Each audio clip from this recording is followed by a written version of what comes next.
Hello, hello, and welcome to episode 130 of the Compassion and Cucumbers podcast. I'm Christine. And I'm Sam. And we have a ton to talk about today, per usual. Do we? Yeah, we do. Okay, then. But let's just talk a little bit about what we did over the weekend. We had some fun things going on. We did. My brother Owen and our niece Lucy came up this weekend to do a little bit of board gaming. Yeah, it's always fun. Always fun. Yeah. So they came up on Saturday afternoon, and we kicked off game weekend with a rousing round of throw avocado. Yeah. If you're not familiar with throw avocado, this was our first time playing it. It was. And you get these two foam rubber halves of avocados. And it's a card game. Mm-hmm. And as play ensues, there are certain cards that encourage you to throw said avocados yes, at your opponents. At your opponents, yes. At other people. Sometimes you have to get up and throw it between your legs. Yes. It's really a ridiculous game. But it's truly ridiculous. We had a really good time playing it. Yes, much laughter ensued. Yeah. Especially when you throw the avocado and it goes off target and you can't find it and you're worried somebody else is also looking for an avocado to pelt you with. And so it's who finds the avocado first. Yeah. So if you're looking for a fun game to play with your family or a really good gift I think it would be a good gift for a vegan person. Oh, sure. Just because we're so into avocados. Yes. Right? So, throw avocado. We can vouch for it. It's a great game. And there's a similar game called Throw Burrito. Right. Made by the same company. And apparently we did not know this before we opened the box of Throw Avocado. If you have both Throw Avocado and Throw Burrito. Yeah. There's a third game that can be played with the two of them in conjunction. And there's like a secret card pack in the box for Throw Avocado. Yeah. So it just so happens that Owen owns Throw Burrito. We got it for him a number of years ago for Christmas. Mm-hmm. And now we have Throw Avocado. So one of these days, the burrito and the avocado shall meet. Yeah, then it'll be a burrito with avocado, which I love. I mean, come on, can't go wrong there. Right. So that was really fun. What other games did we play? Then we played this one. What is that one game where you write things down? Well, there were a couple. There was one called Say Anything. Oh, Say Anything, yeah. Yes. And that's where there's a question and everybody writes down an answer and then one person chooses the best answer and you all vote and you get points and stuff like that. Yeah, that's a fun game. And then the other one that is one of Lucy's favorites is called Telestrations. Right. And you get this little book of essentially whiteboards and you choose a secret word. Yeah. And then you hand that secret word off to other people. So you go around in a circle and everybody's trading books around the circle. It's kind of like a drawing version of the game Telephone, where you tell somebody something and it changes as it goes around the room. Right. So you give someone the word and they draw their version of that word. And then you hand it to the next person. And then the next person has to interpret the drawing with a word. Right. And so it is interesting because sometimes you get all the way around and it's very clear what the word was. Right. And other times, wow. It turns into something completely different. Things get really kind of crazy. Yeah, that's fun. And then the last game that we played is called Floats Ma Goat. Oh, well, that wasn't the last. Well, I mean, one of the other games that we played was Floats Ma Goat. Yeah, Floats Ma Goats, which is one that Owen got us for Christmas this year, which was really very funny. Yeah. You have a bunch of goats, literally goats, and you're trying to gain 5 points by essentially keeping your goats afloat. Yeah. Yes. They're essentially on a raft and you're trying to keep your goats afloat. It's a cute game. It's very cute. Then on the outside of the box it says, "It's every wee goat for himself." Yes, which is the greatest thing ever. It's every wee goat for themselves. It's every wee goat for themselves. Yes. Fun. Anyway, we had a blast. We really did. Yeah. And this is something I frequently do when family is coming. I made a giant pan of baked rigatoni. Yep. With sauce. And everybody likes baked pasta. Who doesn't like pasta, right? Yeah. And I did some Beyond sausages with onions and peppers and then kept those warm in our Instant Pot. It was, it's a good thing to have in your hip pocket for when family comes over. Yeah, and then cash way to do things. Yeah, we keep it totally casual. I open up the food. I'm like, there's food when you want it. If you want it, here's bowls, here's silverware, whatever. No sit down, fancy pants stuff. So, because we're not fancy. No, we're not. So that was good. And then today we had a dumpster delivered to our house. We sure did. Because it's spring break, and spring break means spring cleaning. So I don't know, I think it was like 5 years ago, the last time we got a dumpster. That sounds about right. Yeah. Every so often we have to get a dumpster and just purge. Well, and honestly, some of the purging we're doing now is purging that we didn't do 5 years ago. That's true. True. The basement did not get purged 5 years ago. Yeah. Not really. Yeah. But today we cleaned out our pantry. We have this little room. It's our pantry. And wow, there was so much stuff in there. It's amazing how much stuff you can accumulate. Well, yeah, because you just wind up putting stuff under stuff and you forget what's there. Yeah. And, But so far today, the majority of things are donation stuff. Yes, we haven't really true. put much in the dumpster at all. No. No. I have a feeling where the dumpster is going to become the primary end point of things will be when we get to the shed. Yeah, we have a shed which we are going to be knocking down sometime in the near future so we can get a replacement for it because it's in really bad shape. It's an old shed. It was here when Sam bought the house. And yeah, it's in bad shape. So there's a lot of stuff in there that's going in the dumpster for sure. For sure. So so that's what we've been up to. It's exciting. It is. Spring it's cleanup. Really exciting. I mean, just the progress on the pantry today is really exciting. Yeah, I couldn't get over how much stuff was in there. It was just insane. It was like stuff just kept coming out and coming out. It's like, when are we going to reach the end? Anyway, but it looks much better now. It's much more manageable. We can see all of the things that we have, And there are places now for our Compassion and Cucumbers event bins. Right, yeah.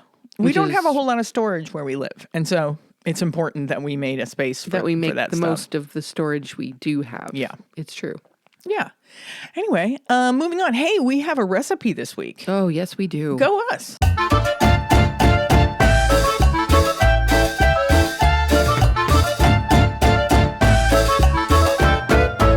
This week, I made the miso ramen from the book titled Oodles and Oodles of Vegan Noodles by Shaneze Kachame. And I may be mispronouncing that name. I did look it up to see if I could find a pronunciation of her last name, and I could not. I did find how to say her first name, so that's good. Anyway, the miso ramen from Oodles and Oodles of Vegan Noodles. And I just love the name of her book. It is a great name. Yeah. That's why I picked it. Yeah, and Shaneze is a vegan influencer. She lives in France. And on her page, it says her love of noodles is limitless. This is a smart woman. Yes. She showcases her delicious Asian-inspired recipes on TikTok. She's a huge TikToker. And her Instagram as @Shey, that's CHEY _NESE, if you want to take a look at some of the food she makes, because her food is beautiful. So @Shaneze. Yep, Shaneze. What did you think of this miso ramen? I loved this miso ramen.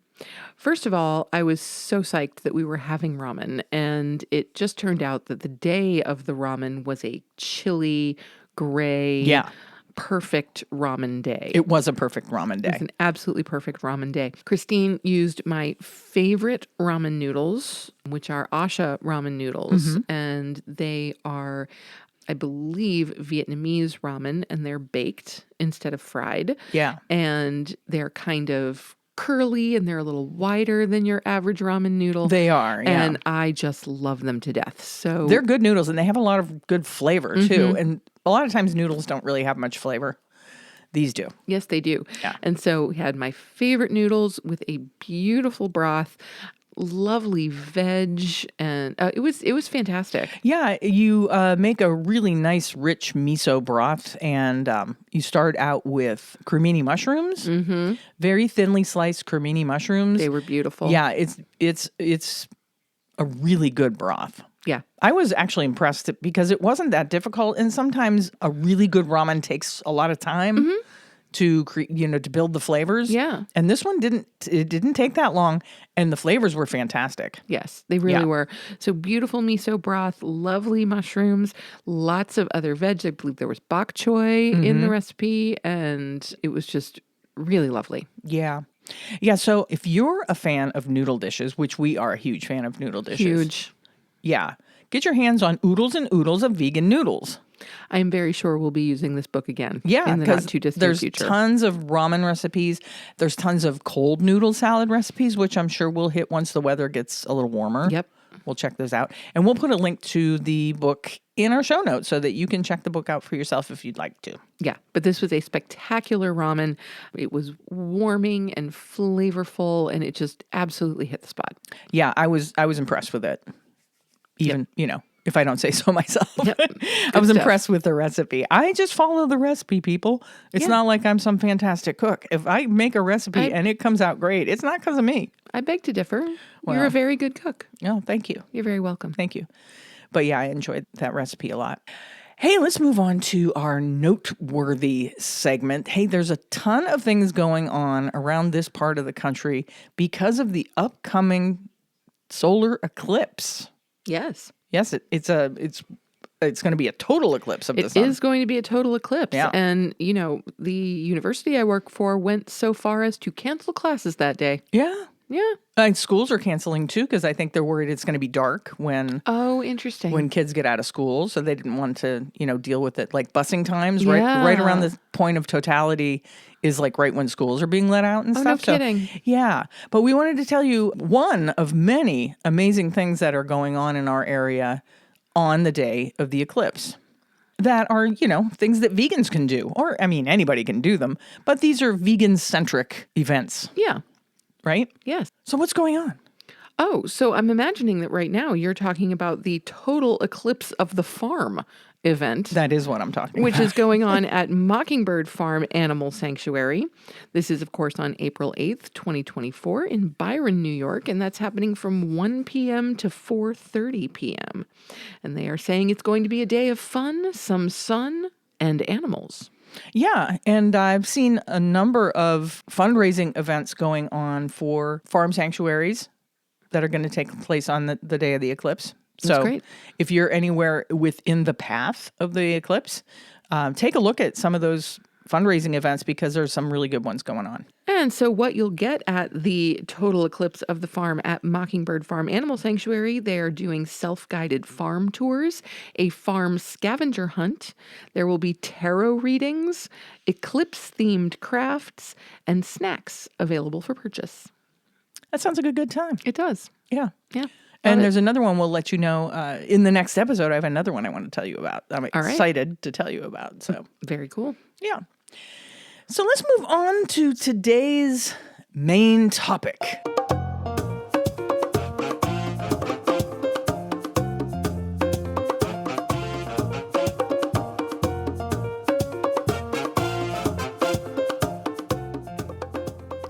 Today's main topic is the lighter side of vegan news.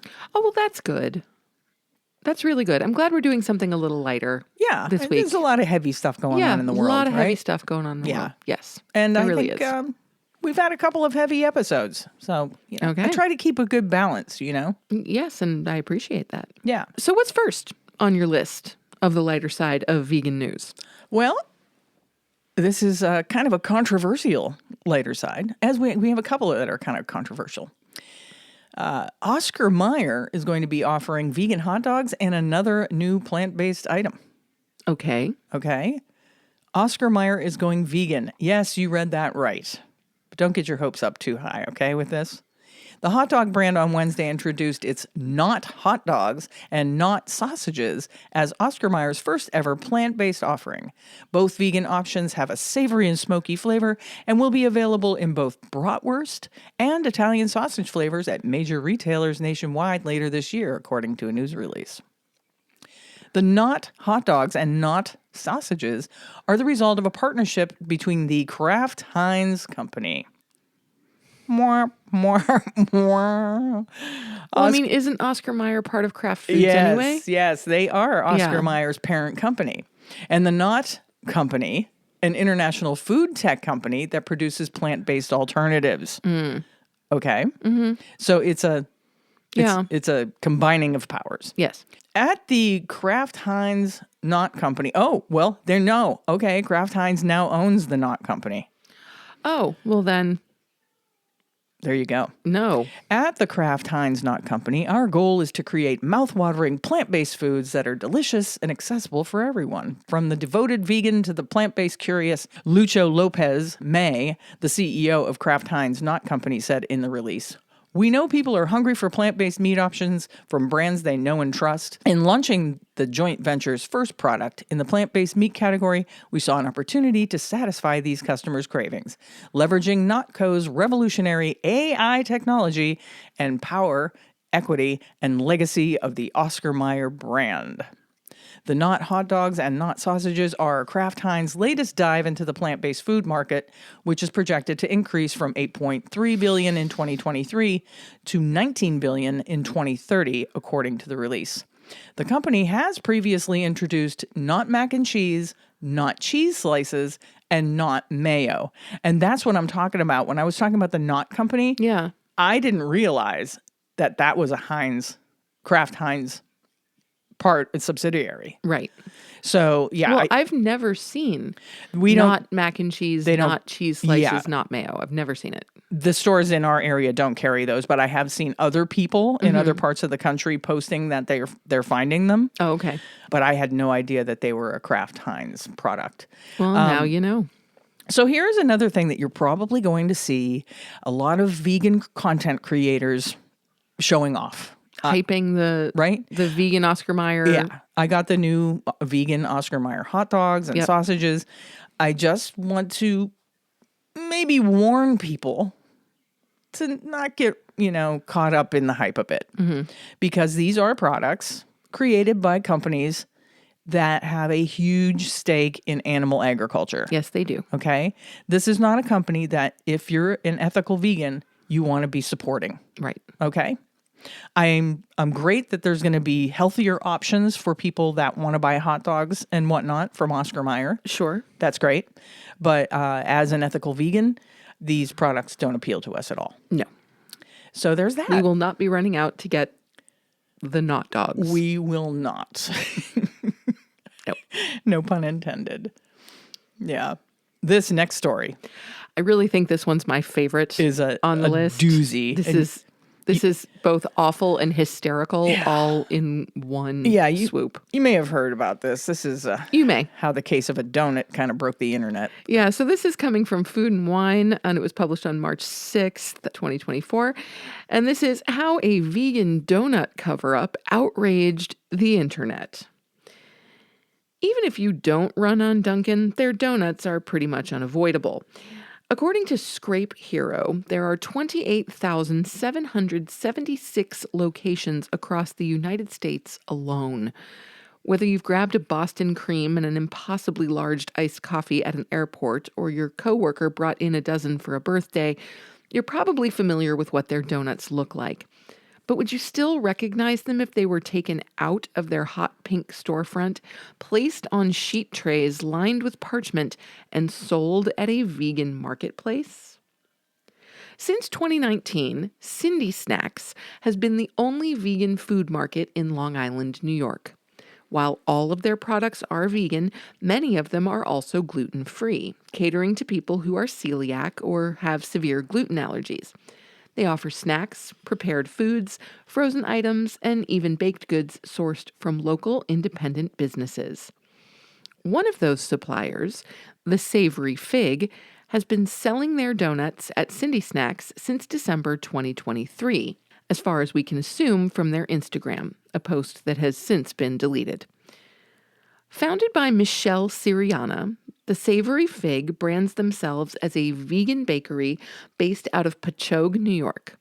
In addition to scones, cinnamon rolls, cookies, and brownies, Siriani also makes gluten-free vegan donuts. It seemed like the Savory Fig and Cindy Snacks were a match made in heaven. You would have thought. You would. Now, since most donuts are made with a brioche base, vegan and gluten-free versions can be difficult to execute, often winding up too dry or crumbly. And yet, Siriani's donuts looked great. The dough appeared to be fluffy and light, and the icing had that satisfying sheen, even if it was occasionally smushed.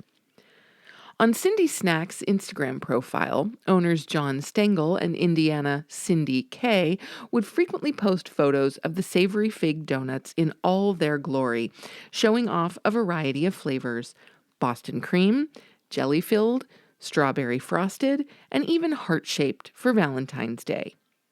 But on February 23rd, something was off.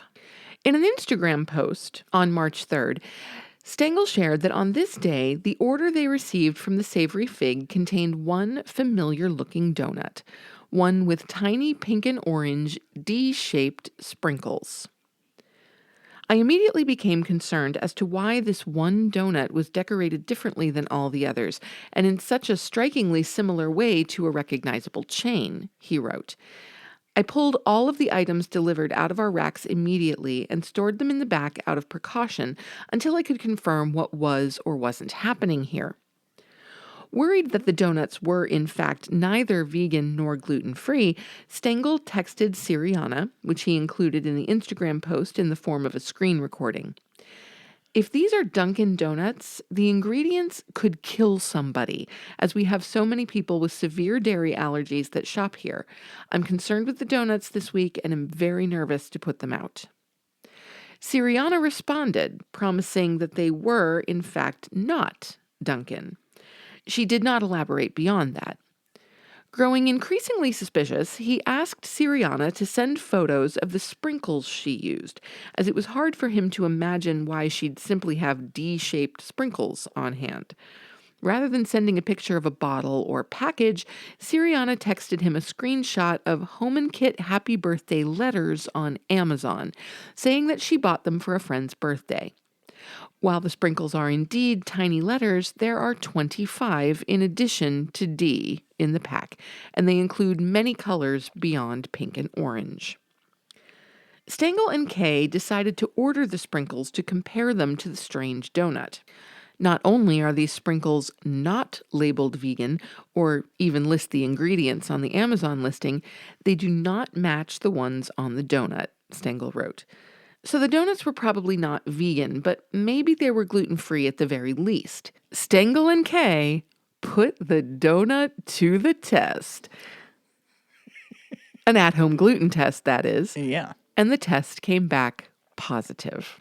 Without Siriana's confession, there is no way to know for sure whether or not the donut is from Dunkin'. What we do know is that one strawberry frosted donut could have put anyone with a gluten allergy at risk. Stengel stated that he and Kay had cut all personal and business ties with Siriana and are looking into legal proceedings.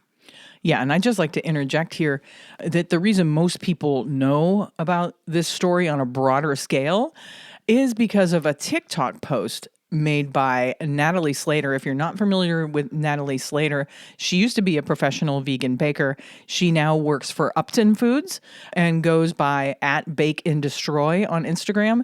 If you want to check out her TikTok video, it's pretty entertaining. I know we probably shouldn't be entertained by this, but this is where all these news outlets have picked up this story. So I just want to give her credit for kind of breaking the story. You can go on. Alrighty then. This story spread like wildfire on Instagram and TikTok, picking up speed when vegan baker Natalie Slater recounted the chain of events. More and more people scrolled through Cindy Snacks' Instagram history, and lo and behold, it appears that the possible scam had been going on since the very beginning. Those heart-shaped Boston creams that were once nostalgic are now all too similar to the ones they see at every rest stop. Those powder sugar-coated jelly donuts that were once incredibly impressive vegan gluten-free creations are now actually full of flour, dairy, and eggs and go for $1.69 a pop. Although no one has come forward with reports of allergy attacks or illness, it is disturbing to think about what could have happened, and at the bare minimum, how many people were fooled by a donut, a food that's supposed to bring a sense of joy and comfort.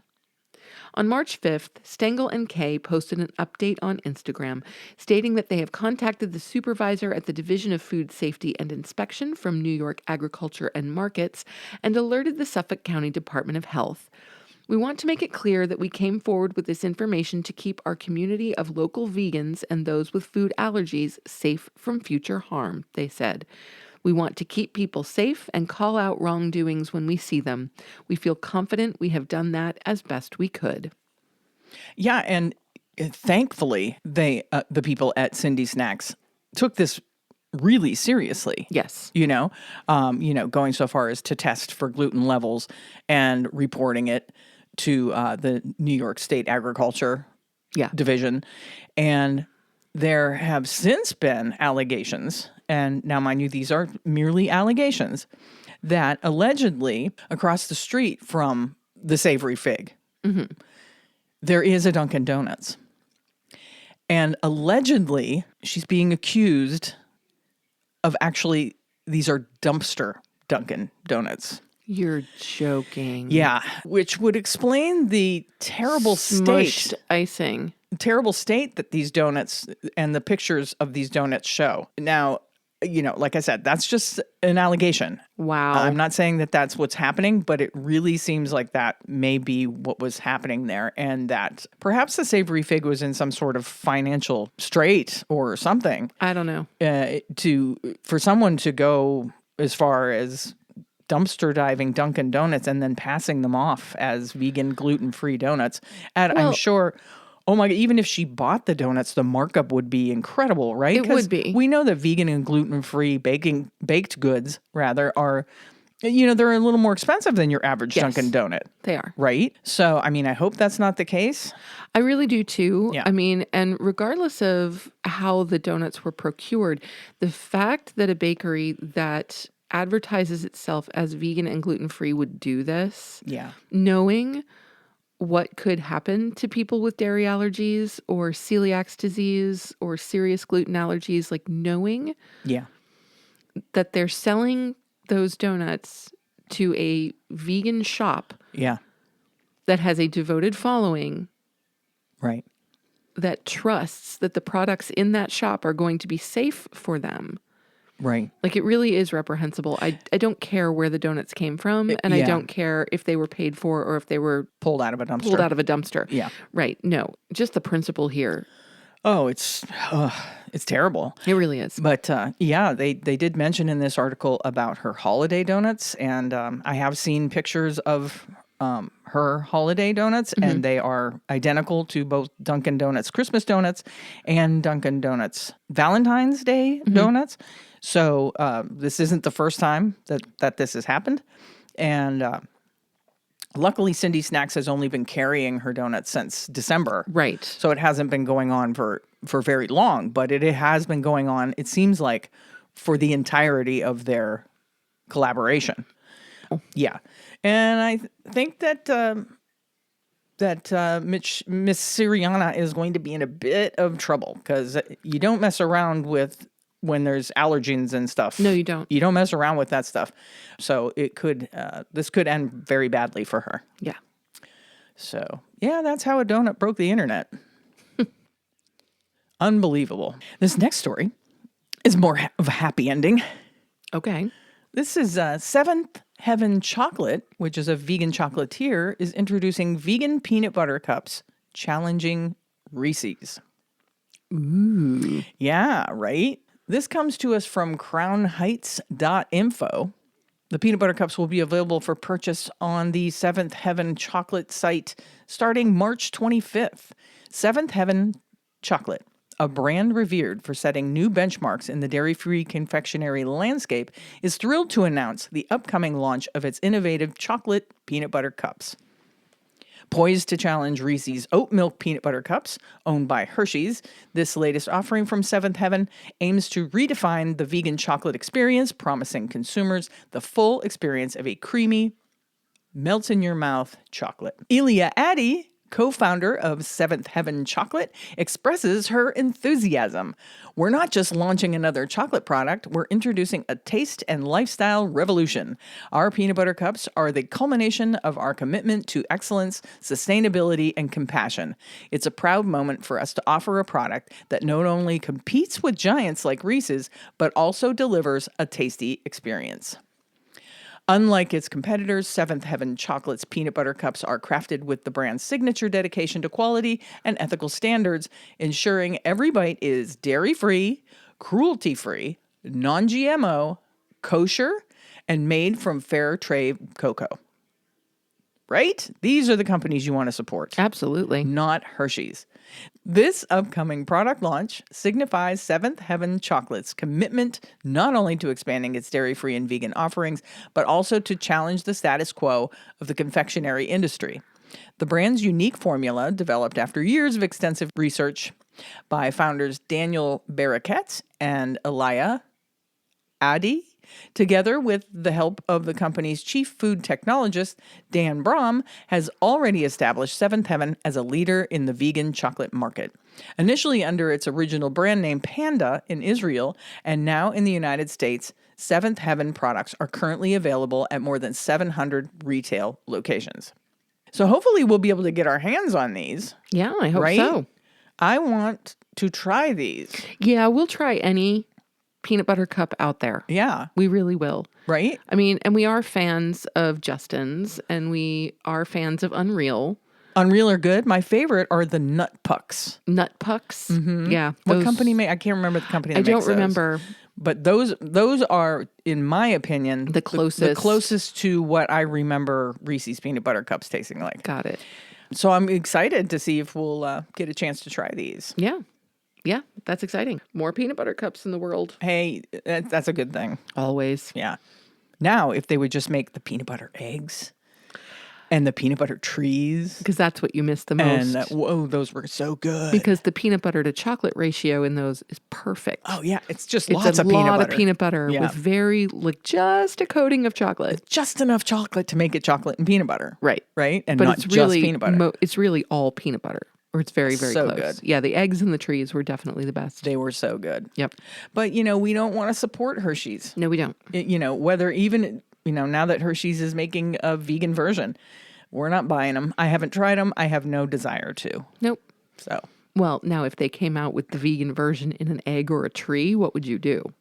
I would say, gee, that's too bad. I can't try those because Outstanding. Hershey's is a terrible company. Yes, indeed. And it's most important, this other company, is that they're making sure that their chocolate is sustainably sourced. Yes. Right? Super important. And there aren't, children harvesting or slave labor harvesting their chocolate. That's right.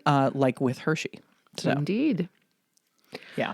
What's next up on our lighter side of the news? Well, we're going to move from chocolate to nutritional yeast. So, nutritional yeast is a favorite among vegans. I know I love it on my popcorn. Nooch. But does that mean it's good for you? The world of health and wellness is rife with recommendations on healthy swaps for your favorite foods. Nutritional yeast is often lauded online as a seasoning that's dairy-free but tastes like cheese, making it popular among vegans looking to get their cheesy fix. Nutritional yeast is a vegan diet staple because it's loaded with B12, a nutrient that's hard to get enough of without animal products, registered dietitian Miranda Galati tells USA Today. Google searches for nutritional yeasts surged over the last few years, especially between December and February as users look to meet their New Year's resolutions. But a food being good for you differs for everyone. There's no one-size-fits-all approach to healthy eating, Galati notes. The healthiest food in any category will depend on you, your budget, your culture, your health goals, and so much more, she says.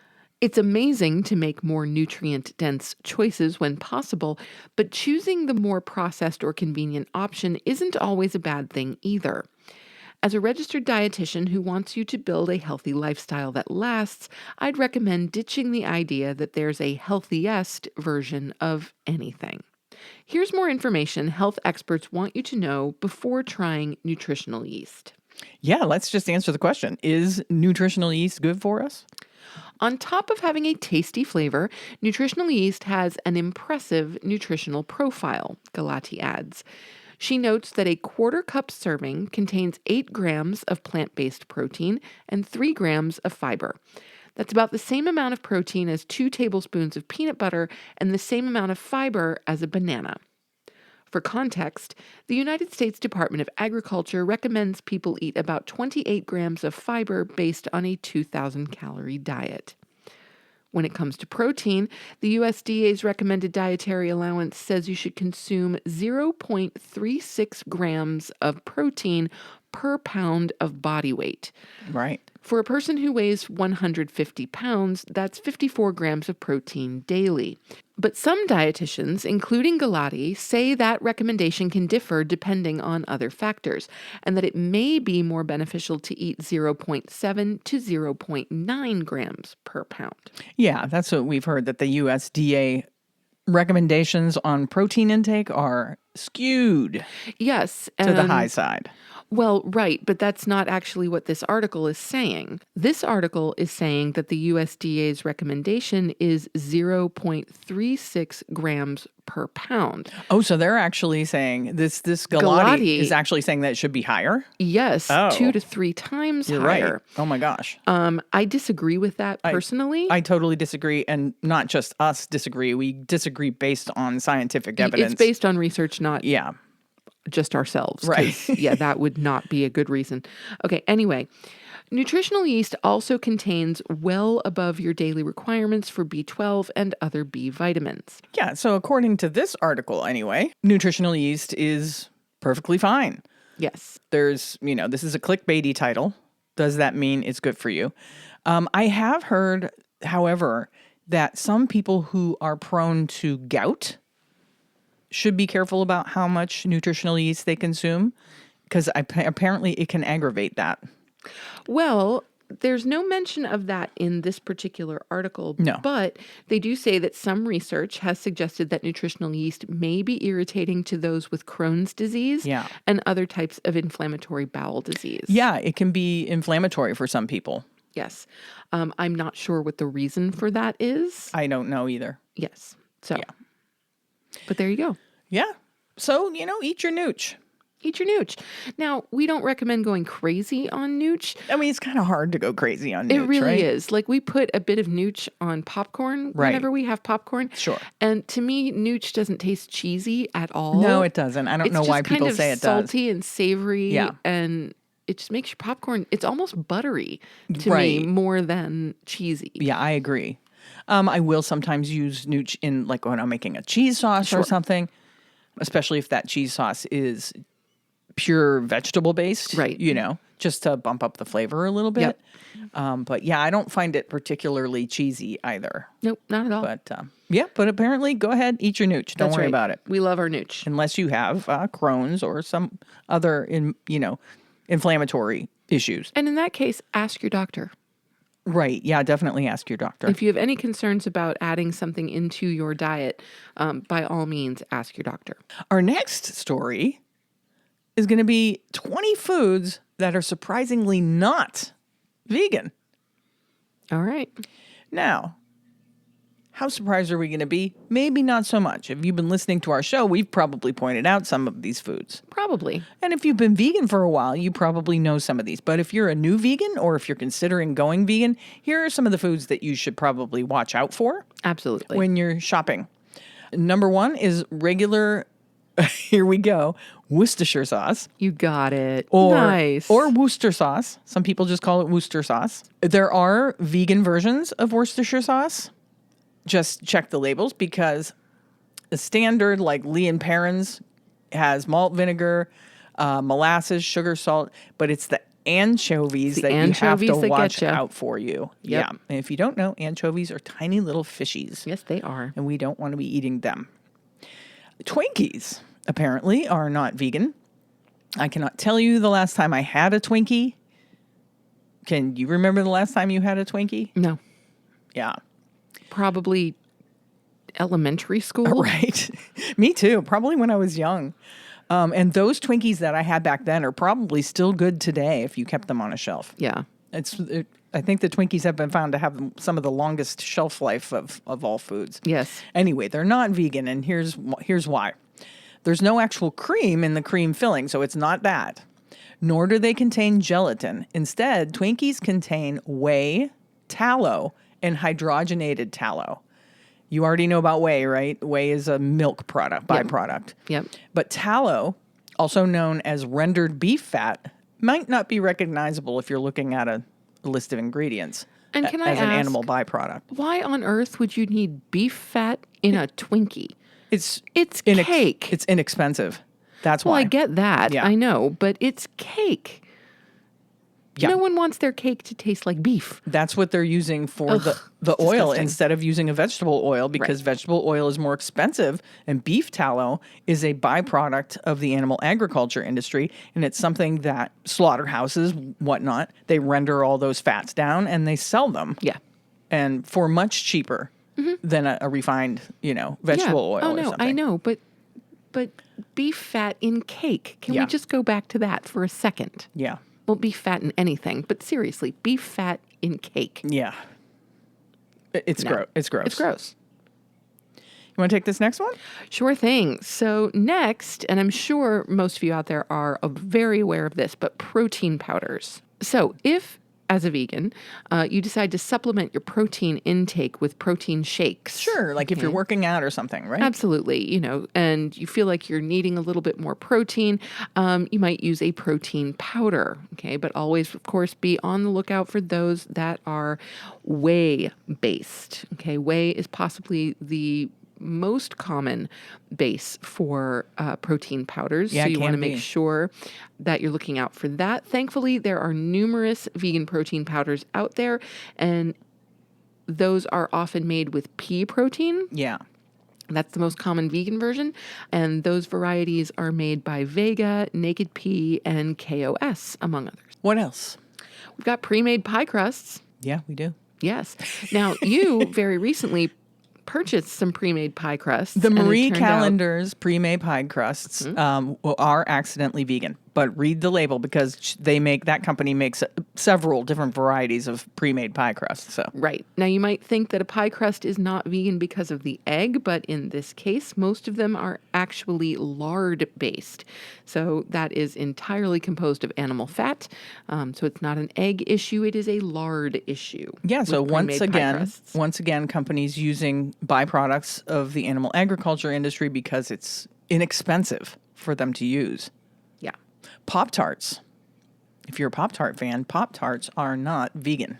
But let's be clear, it's the Pop-Tarts with frosting. That's something to be aware of because there are Pop-Tarts that do not have frosting. Right. The frosting often contains gelatin. Yes. But some varieties also include milk, so be sure and check the ingredients list. And to be safe, you can stick with the 3 vegan options: unfrosted strawberry, unfrosted blueberry, and unfrosted brown sugar cinnamon, which is one of my favorite Pop-Tarts.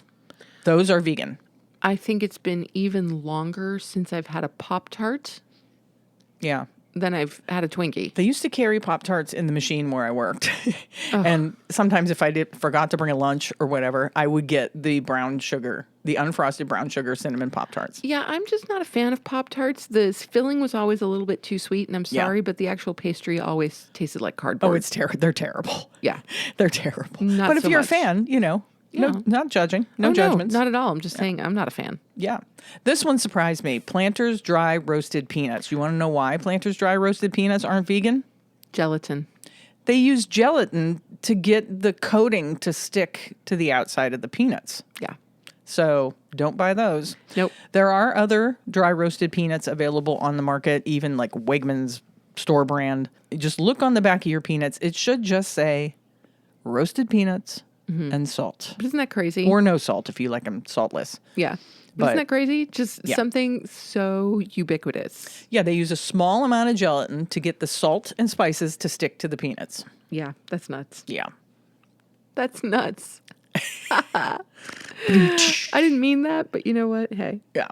cool. What's the next one on the list? Pesto. Oh, yeah. Yeah, so this is no surprise to most vegans because it generally contains Parmesan cheese. Right. Most mass-produced pestos will contain Parmesan. So jarred brands like Berea and Classico contain Parmesan cheese, so you'll have to find a variety that doesn't include cheese or milk in the ingredients list. Even better, though, make your own. Make your own. Yeah. There are, and I think, is it Berea or Barilla? Whatever. Oh, it's Italian, so it must be Barilla. I think it's Barilla. Sorry. I think they do, or maybe no, it's Classico that does make one that's vegan. Oh, do they? Yes. Oh, great. And again, watch for store brands because there's a store brand one that I buy that is also vegan, has no cheese in it. But it is so much easier to make your own. Yeah. You know, I mean, it's convenient. Sometimes I will keep one of those little jars in the cupboard just for a night when we don't have time to cook or I don't feel like cooking or whatever. You can really dress up a pasta dish with a couple of tablespoons of, jarred pesto. Yeah. You can make something taste really good. Yeah. So yeah, watch out for that. Funny thing, we were just talking about this. Miso soup. Miso soup. I love me some miso soup. The good news is that miso soup can easily be made for vegans, as the primary ingredient is miso paste, which is just soybeans, salt, and yeast. Yeah. The bad news, traditional miso soup, like the kind you'd get at a Japanese restaurant, contains dashi, which is a soup stock made from dried kelp and dried fish flakes. Yes. The latter of which is obviously not vegan. Obviously not. Yeah. Here's one you might know because it's kind of common knowledge among vegans that McDonald's French fries are not vegan. If you think passing on a Big Mac and having the fries instead is the vegan choice, think again, McDonald's fries contain beef flavoring, so they're not vegan or vegetarian at all. However, if you get fries from McDonald's locations in Canada or the UK, those are vegan friendly. And they're probably better also. The best McDonald's I ever had, and this was long before veganism, but the best McDonald's I ever had was in Hong Kong. Oh, really? Yeah. It was crazy good. Yeah. Yeah. Yeah, they're markedly better in other countries. I mean, all food is. Like even like often. Snack foods in the grocery store, even like packaged cookies, things like that. They're so much better in other countries. Gosh, take me to the UK for packaged snacks. Yeah, because they just don't allow all of the terrible ingredients that the United States allows to be put in our food. It's true. This next one shouldn't be much of a surprise either. Not vegan, marshmallows and fluff. Yeah. So neither marshmallows nor marshmallow fluff are vegan, but not for the same reason. We know marshmallows contain gelatin, which, as we've already covered, is made from animal collagen. Fluff doesn't contain gelatin, but it does include egg whites. Right. So still off limits. Yeah, but if you're vegan, you can get Dandies. Yes. And Dandies now also makes fluff. So if you're a fan of the fluff or the Fluffernutter sandwich, there are options out there for us. Cool. Yeah. Kellogg's Frosted Mini Wheats are not vegan. Even if you substitute vegan-friendly milk with your Kellogg's Frosted Mini Wheats, it's not vegan. This particular variety of shredded wheat, as well as the strawberry frosted and cinnamon roll flavors, contain gelatin derived from beef. Continuing on the gelatin thing, we've got Jell-O. If you can't tell by the name, Jell-O contains gelatin, meaning it is not a vegan food. On the other hand, most flavors of Jell-O instant pudding do not contain milk-based ingredients or any other animal byproducts and are okay for vegans. That's true.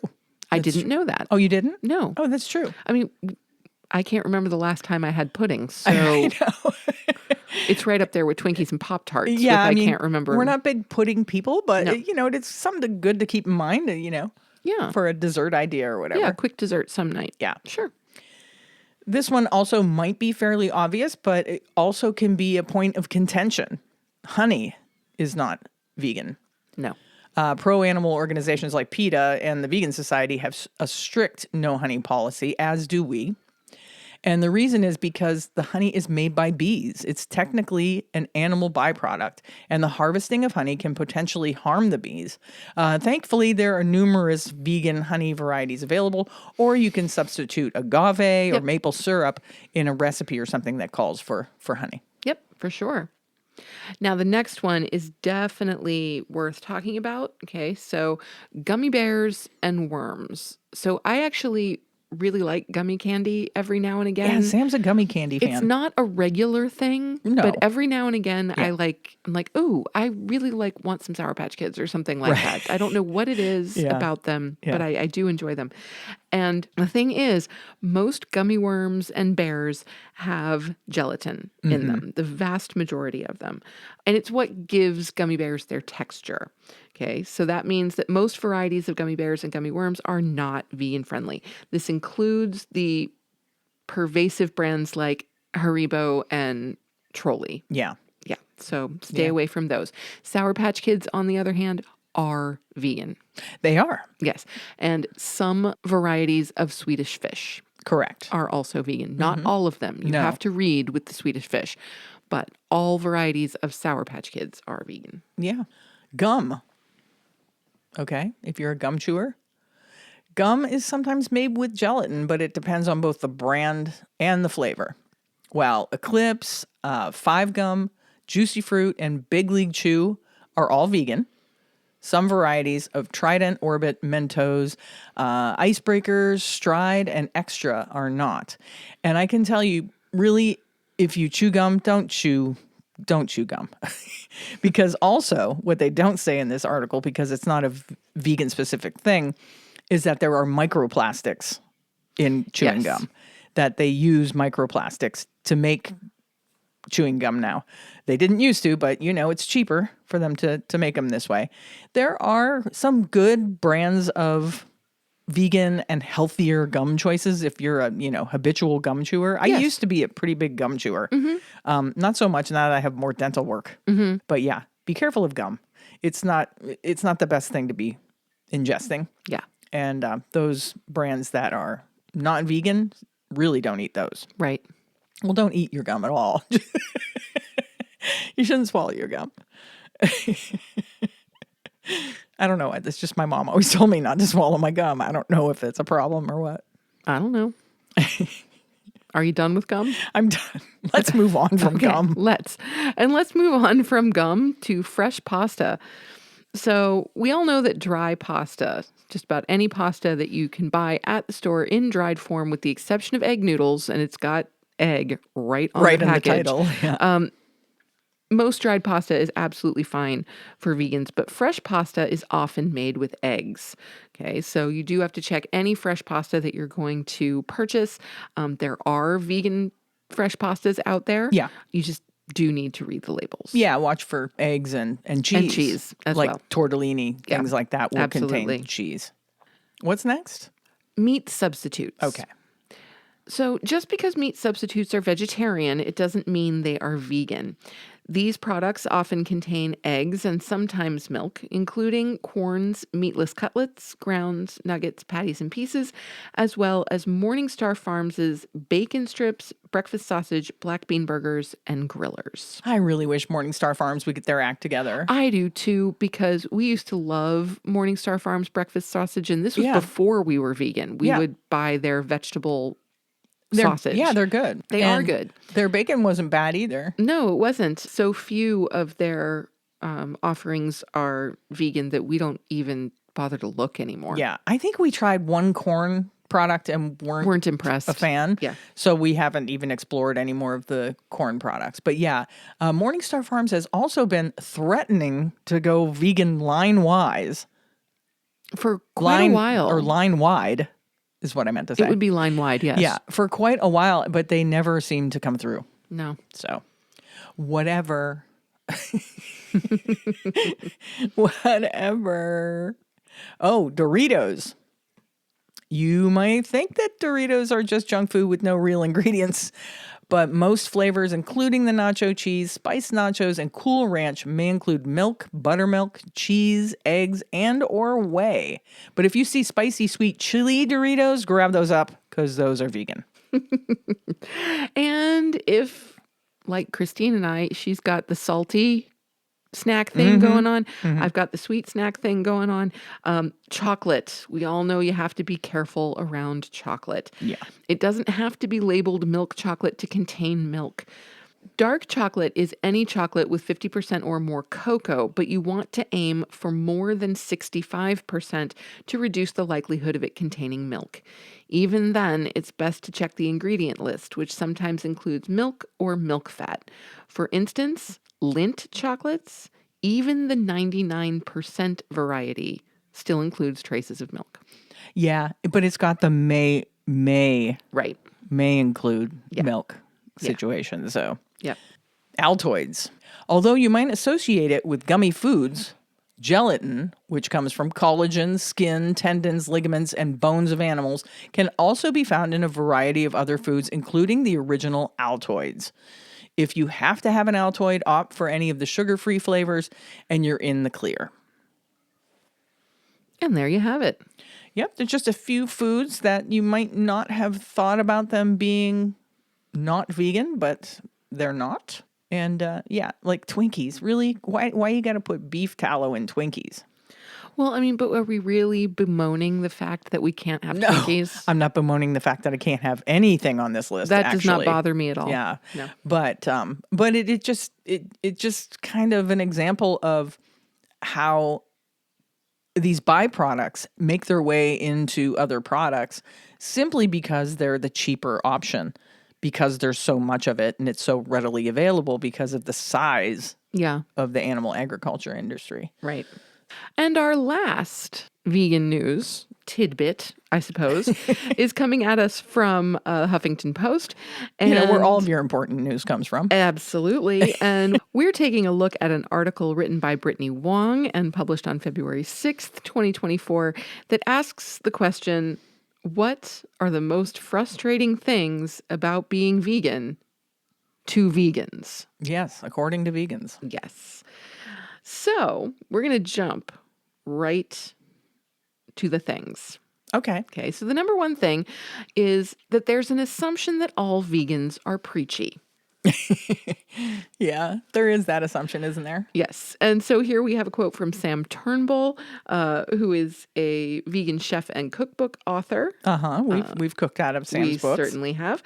And she says, most people just don't get veganism. They think it's an extreme diet and that vegans are preachy. And often people try to look for faults in veganism, when in reality, vegans are just trying to do their best to limit animal cruelty, reduce their footprint on the environment, and to improve their own health. Even if someone isn't vegan, you'd hope that they could at least respect our efforts. Yeah, I agree with that. Yeah, I agree with that statement. Somebody once mentioned that, how there's always that saying, how do you know someone's vegan? Because they will always tell you. Oh, yeah. Because they're constantly telling you. Sure. Well, this person said, well, the reason we're constantly telling you is because you're constantly trying to make us eat things we're not allowed to eat. Right. Or that we don't want to eat. Well, and I think that's more to the point. It's not that we're not allowed. No. We are making an active choice not to. Right. Yes. So if maybe you'd stop offering us a hamburger, maybe we'd stop saying, I can't, I'm vegan. Right. Absolutely. Number two, and this is one that I definitely agree with, is that it's tough to find restaurants that are inclusive to vegans, not just vegetarians. Sure. And in our part of the world, that's definitely true. Of course, if you're living in a larger metropolitan area, that's going to be less true.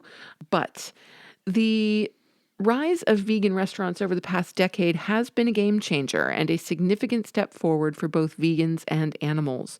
Walking into a vegan restaurant isn't just exciting for vegans.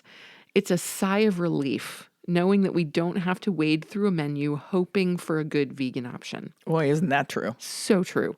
That said, many mainstream restaurants still lag behind.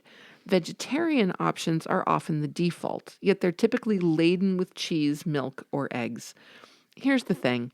If restaurants made one really amazing vegan option beyond a salad, vegetarians and vegans could eat it.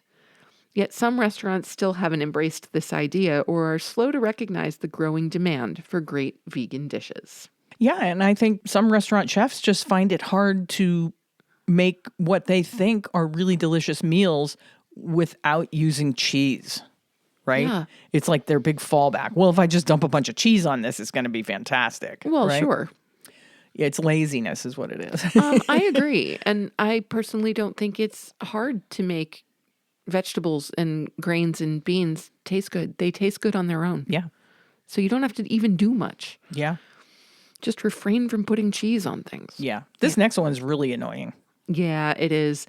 And that's now that plant-based meat substitutes are common, you hear questions like, if you don't like meat, why do you eat mock products? Yeah. Why do you eat things that look like meat if you don't like meat?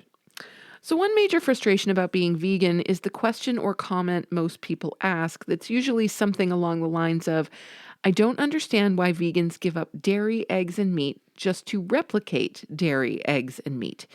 If you hate it so much, then stop trying to replicate it. I wish people would understand that many vegans, myself included, didn't give up those things because we were disgusted by it or didn't find it appetizing. Right. It's not because it doesn't taste good. Besides that, it's just easier to call something vegan chicken rather than jackfruit and seitan drumsticks. Imagine if you just transitioned to a vegan or plant-based diet and you were searching online for vegan recipes. If you were looking for a vegan chicken recipe, chances are you'd search vegan chicken instead of jackfruit or seitan. I try to deal with these questions by being open-minded and reminding people that I'm not forcing my diet on anyone. I just want to give alternatives to those who might be looking for them. Yeah. And that comes from Ashley Hankins, who is a cookbook author and creator of the blog Eat Figs, Not Pigs. That's cute. that Eat great? figs, not pigs. Love that. Yeah.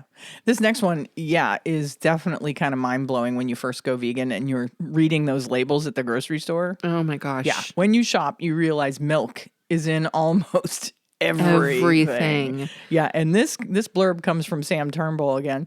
It's so hard to find items without milk, from salt and vinegar potato chips to bars of dark chocolate to crackers to granola bars to hot sauce to jars of minced garlic. It's in everything. I've found it hidden in the most random products. You really can't purchase anything without carefully reading the ingredients. This is not only frustrating for vegans, but also really weird that brands are doing that since the vast majority of the population is lactose intolerant. That's right. Yeah. Next, number 5, we've got people assume that a vegan diet is expensive and that's why they avoid it. Oh, yeah. We talked about this. We have. Now, there's no arguing that a vegan diet can be expensive, but so can an omnivore diet. Right. Very, very easily. Right. So there's a belief that there's only one way to eat a vegan diet, expensively. I think it stems from people only focusing on certain types of meals and pricey vegan substitutes for meats, milk, and cheese. But there are several world cuisines that are vegan-friendly and don't rely on vegan substitutes. Most of these cuisines rely on whole foods like beans, legumes, nuts, seeds, whole grains, tofu, and more. And many of these are cheaper or similarly priced to other ingredients. Yeah. And that comes from Risha Hingle, a vegan cookbook author and creator of the blog Vegan Risha. Her blog is really great. Cool. Yeah, if you're looking for a good vegan food blog. Good to know. It can be annoying to deal with holier than thou vegans. We're so Really? holier than thou. And this little blurb comes from Richard Macon. He's a vegan cook and creator of the blog School Night Vegan. He says, for me, the most frustrating thing about being vegan is other vegans, at least from time to time. I grew up vegetarian in the 80s and 90s, so I've encountered lots of opinions about my diet from omnivores. I have my reasons for being vegan, so this doesn't bother me greatly. However, the vegan scene has been a rather tough nut to crack. I've found that other vegans sometimes have such prescriptive ideas about what it actually means to be vegan, and that the whole scene can feel like a rather exclusive member club. Ironically, I think that this ends up deterring most people from giving veganism a try because they become preoccupied with the idea of gold star veganism rather than doing what they can to cut down on animal products. I've learned to deal with this by remembering that there is no such thing as a perfect vegan. Personally, I believe that there is as many different ways to be a vegan as there are vegans. And through my recipe development and cookbooks, I try to encourage people to find joy and comfort in vegan cooking, rather than becoming concerned about perfection. It's surely better to have 100 imperfect vegans than one perfect one. Indeed. As with anything. Yeah. Perfection is just not realistic. Yeah. So we do the best we can. We do. Remember, the very beginning of kind of the vegan credo includes the words, as far as is practicably possible. Right. And that's an individual thing. It certainly is. Right? Mm-hmm. What else annoys us? Well, that sometimes people think that being vegan is your whole personality. That's right. You would think that not being able to eat your favorite meat and cheese-laden food would be the most challenging and frustrating thing when you become vegan. For me, though, it's people and social situations, especially as someone who doesn't particularly enjoy being the center of attention. Being introduced as the vegan, navigating food-related social events like weddings, parties, work lunches, summer barbecues, and dinner invitations, and being bombarded with questions, jokes, preconceptions, and sometimes even hostility is really tough. And that's from Melanie McDonald, the author of Vegan Comfort Cooking and creator of the blog A Virtual Vegan. Yes, and we've cooked out of her books too. We certainly have. You know what else annoys us? It's hard to understand and talk to animal lovers who still eat animals. This one is tough. I have to admit. This I'll is tell you probably what. the one I resonate with most, This actually. is so difficult. And recently there's, this is hard to talk about, but there is an animal sanctuary in our general area that was holding a meat raffle as a fundraiser. And this isn't just, What? I know, they were, but listen, this isn't just a cat and dog rescue. This is, they have pigs and sheep and, okay. So they posted this meat raffle. Well, of course, word got out and all the vegans were like, what? Yeah. In tarnation? They have since, due to the pressure campaign of the vegan community in this area, put a stop to the meat raffles. Excellent. Yes. After they blocked everybody from commenting on their page. Well, there you go. But hey, it worked. But this is really hard to understand. And let's read this little blurb and see how this person.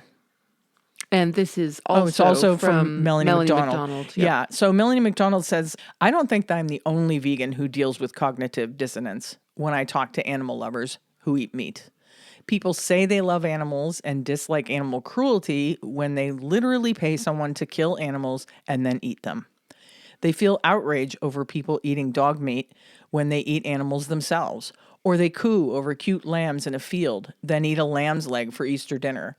It's incredibly frustrating and even harder when it's friends and loved ones that we have to listen to their bizarre justifications.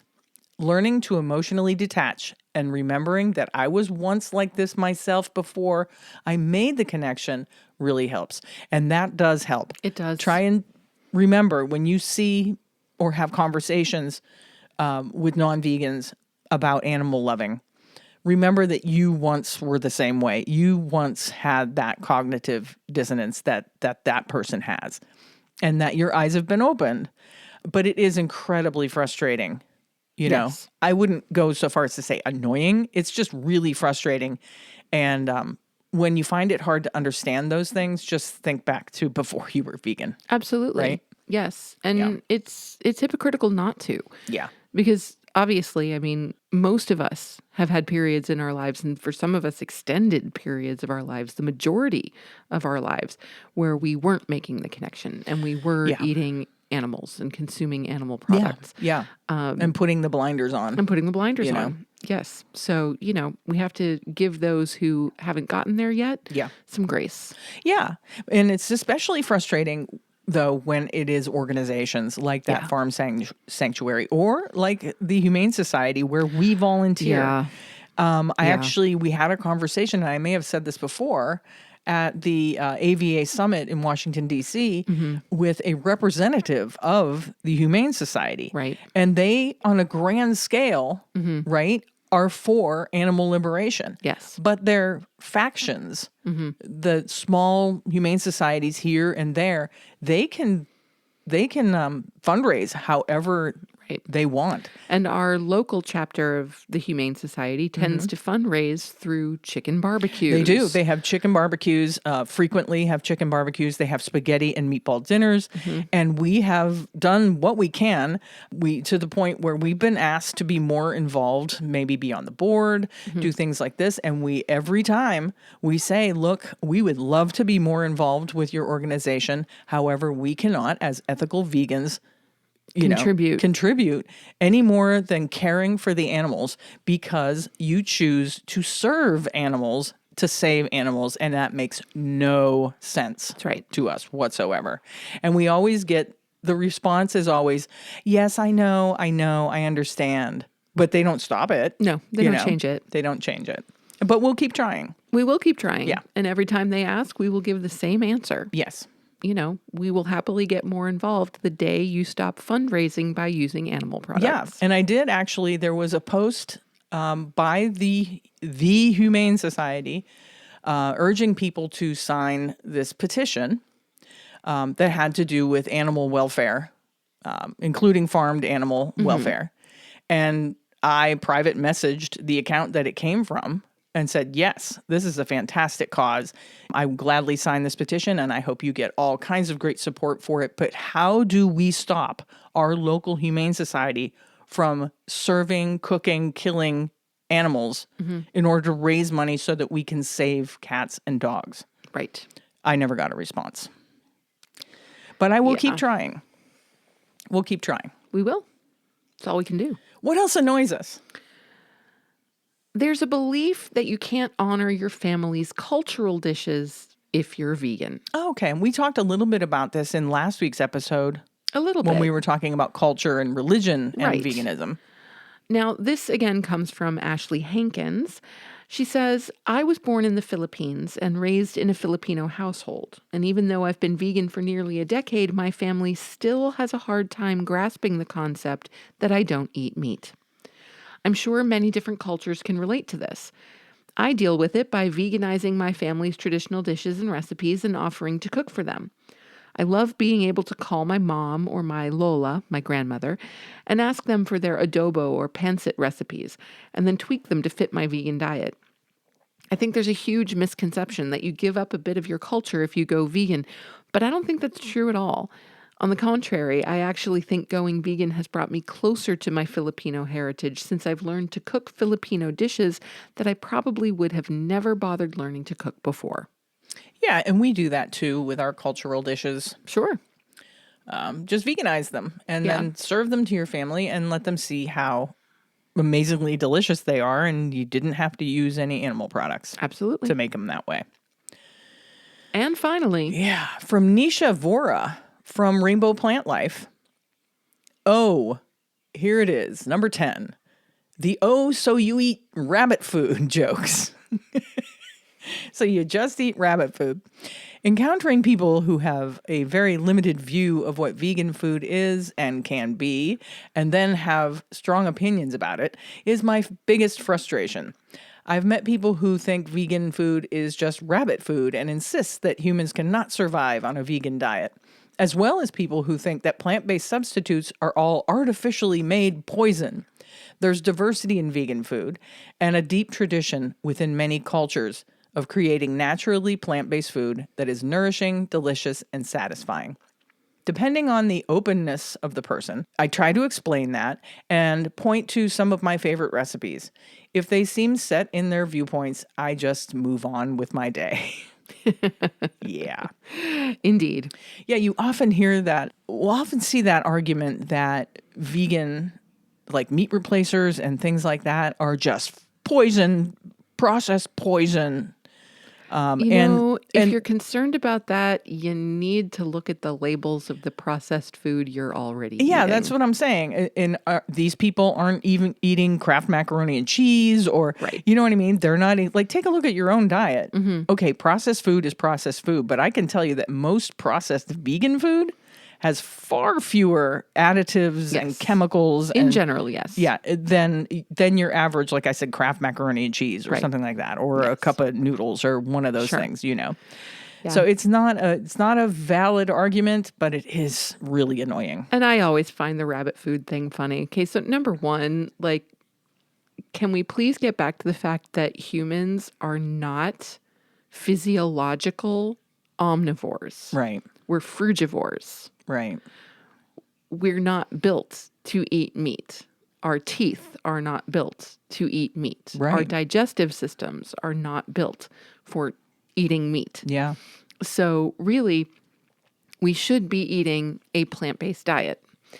And so the idea that plants are only fit for rabbits, can we please go back to the largest, strongest animals on the planet are all herbivores. Yeah, Rhinos, hippos, elephants. elephants, Yeah. gorillas, Yeah. some of the strongest animals in the world. Yes. Right? So just the rabbit food thing I find really funny. Yeah. And yes, many vegans eat lots of raw vegetables Right. and lots of raw fruit. Yeah. But that's a plus. That's a good thing. Yeah, and that's you know not what? a negative. Here's another thing. Rabbits don't seem to be having any trouble out there, right? No, rabbits are good. Rabbits are having a good time. We've got bunnies all over the place. Yeah, they're out there, they're eating their clover and whatnot, and they are making more rabbits on a daily basis. So Stuffing their cute little bunny faces with the clover in our yard. they're not having any trouble. So, hey, if you want to call my food rabbit food, I would just say, take a look at the rabbits. They're doing great. So, that's funny. So, yeah, those are some things that are annoying to vegans, and I agree with almost all of them, right? Yeah, really the one, I don't know, I guess I'm just not easily annoyed by such things. Yeah. But the cognitive dissonance one. Yeah. That I definitely agree with. Yeah. You know, like That one's hard. I had one student in particular who would come into my office and, you know, would see me eating something and ask me what I was having for lunch. And I would say, and he'd be like, yeah, you know, I really like the idea of the whole vegan thing, but I just can't give up my chicken wings. I just love chicken wings. Ugh. And I'm like, You know what? So do the chickens. yeah. And I've said that more than once, but, you know. Yeah. And how about the next time you get chicken wings, look at that plate of chicken wings and figure the math. How many chickens had to die for that plate of chicken wings? Yeah. You know? Anyway, I could go on. Yeah. Oh, yes. So that's a good segue into how we can encourage other people to go vegan and stay vegan. That really was an outstanding segue. I mean, maybe don't diss their chicken wings. No, And- don't diss the chicken wings. Instead, have some empathy and understanding. Recognize that everyone has their own beliefs, values, and experiences. Listen to their concerns without judgment and address any misconceptions they may have about veganism. And of course, remember that there very likely was a time when you weren't vegan. Yeah, so always put yourself in those shoes, Yep. right? Think back to before you were vegan. What would have changed your mind? You know? Yep. Again, And just empathy. you give know? a little grace where you can. Absolutely. And now we're going to move on to our favorite portion of the show. Hey, must be listener shout out time. It's listener shout out. Just want to give a shout out to all my fans watching. I love you guys. I love you. This week's listener shout out goes to Kristen Dudish, owner of Tees from the Crisper vegan t-shirts. Kristen is a vegan, an artist, and recently opened a vegan t-shirt company. Follow her Instagram for a fun t-shirt voting contest that she holds every week to decide which designs to add to the shop. You can check out her shop at teesfromthecrisper.com. And isn't that the cutest name for It's a t-shirt? adorable. I love it. It's so cute. Her designs are great, so check them out. But thanks for listening, Kristen. And you can contact us with your t-shirt size, and we'll send you a t-shirt. Hey, that's awesome. And some other things. We'll send you a CNC swag bag. So send us your address and your t-shirt size, like I said. And you can email that to us at compassionandcucumbers@gmail.com.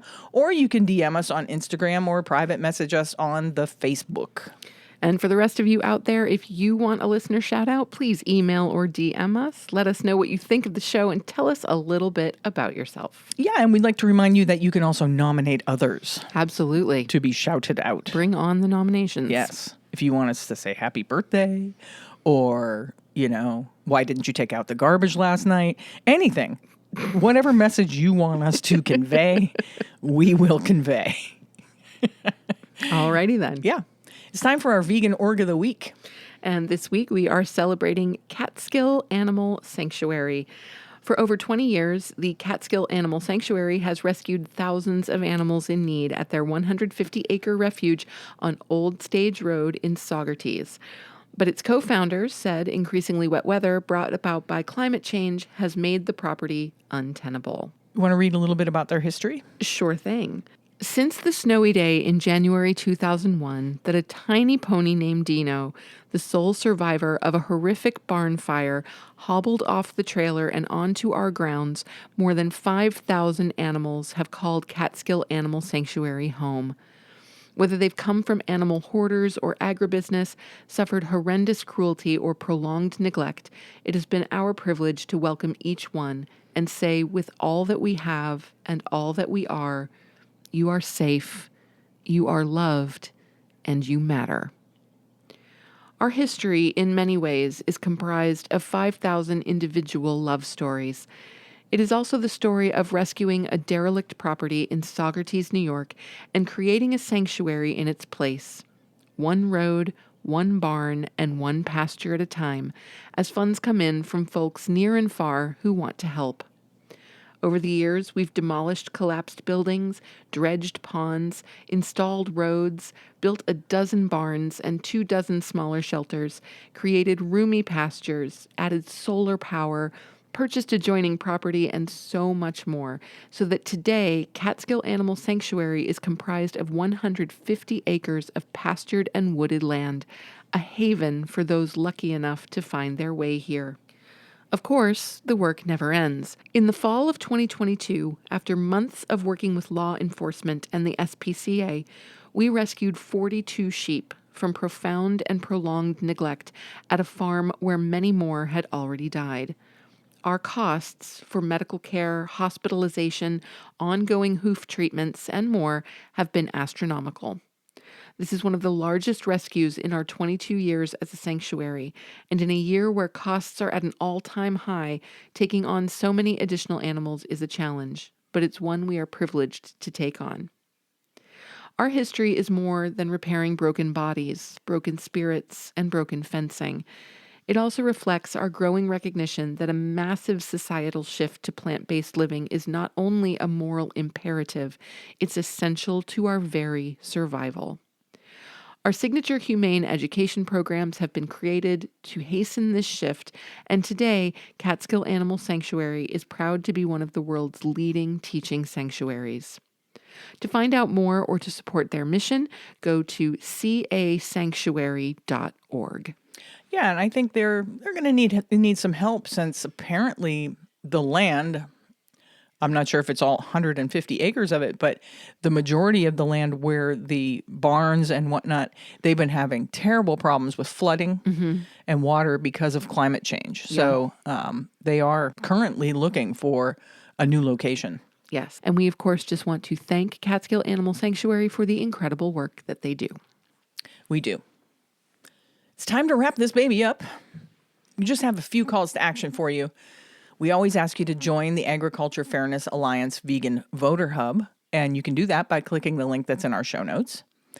We ask you to subscribe to the show on your favorite podcast app and on YouTube, and leave us a review and a rating if you can. And last but not least, we ask you to send us your favorite vegan recipes for our listener recipe series. And thank you to the people that have been sending in recipes. I have gotten a few recipes over the last couple of weeks, and we'll be diving into those soon.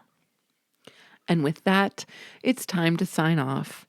You have just listened to episode 130 of the Compassion and Cucumbers podcast, and there's nothing left to say but where cukes and compassion are always the fashion on the podcast.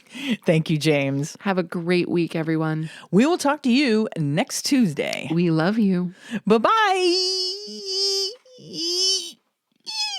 The end.